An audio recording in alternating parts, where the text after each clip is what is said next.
మనం ఎక్కువగా ఆలోచిస్తున్నప్పుడు, ఎక్కువగా పని చేసినప్పుడు, స్ట్రెస్‌కి గురైనప్పుడు కాస్త బుర్ర వేడెక్కుతుంది.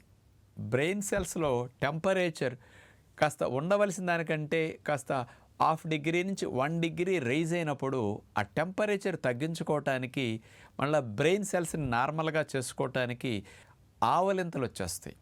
ఆవలించినప్పుడు మనం మెడ ఇట్లా లేపుతాం. ఇట్లా మెడని వెనక్కి ఉంచుతాం. ఈ మెడ వెనక భాగంలో ఉండే కెరోటిడ్ బాడీస్ అనేవి ప్రెస్ అయ్యి కొన్ని రకాల హార్మోన్స్ రిలీజ్ అవుతాయి.